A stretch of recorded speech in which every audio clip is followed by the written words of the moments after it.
tí vấn đề. Rồi, hay là đấy chứ. Hầu thế để nào? Công gì đâu. Mấy này. Tụi ơi. Thả. Đây tụi ơi. Cắm đào ra đi rồi. Tụi ơi.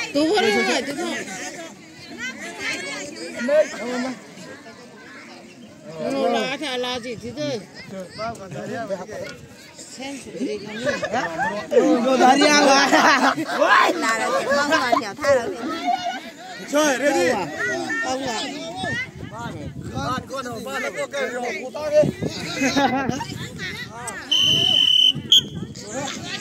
tôi thao dân kinh tế Christmas em qua gọi nắp thằng kiếm mới mang mình thôi.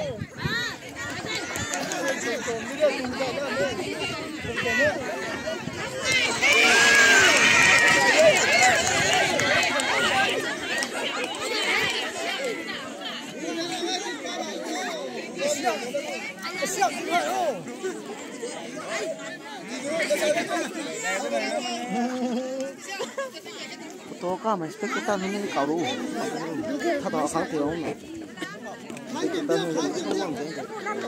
Dễ người ta nó trong đấy.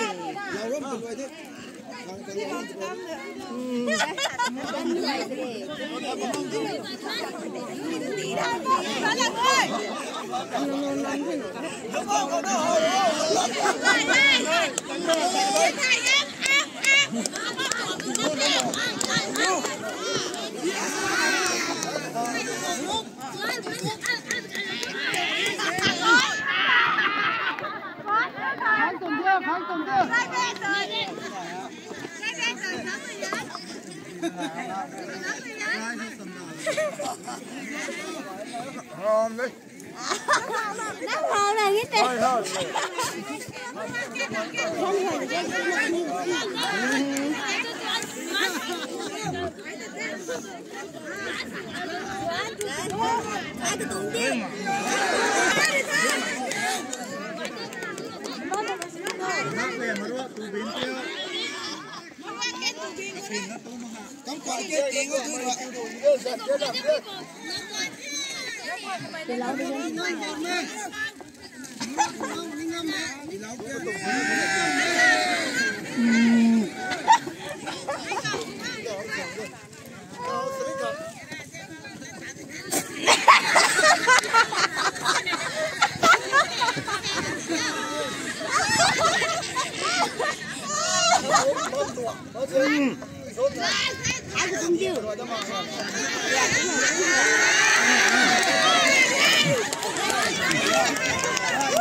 Ngoan, mày đi cái thuốc cải thưởng đi.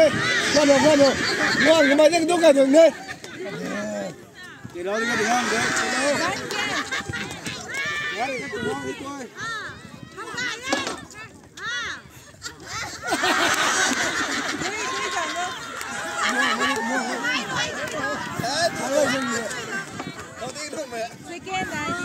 Dạ vâng, cái tuồng người ta bay đi. Người ta không có bay hết rồi.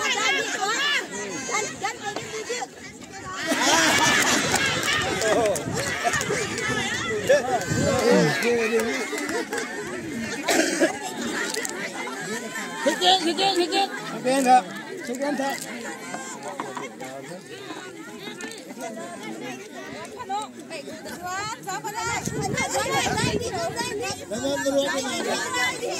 Ngon hơn ngon lắm.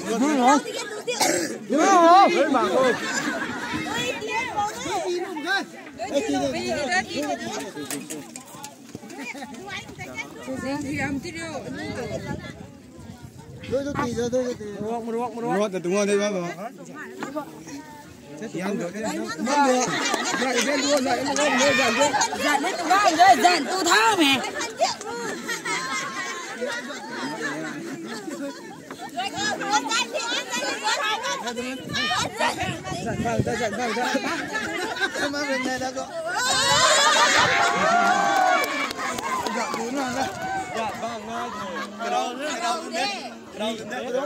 Cái đó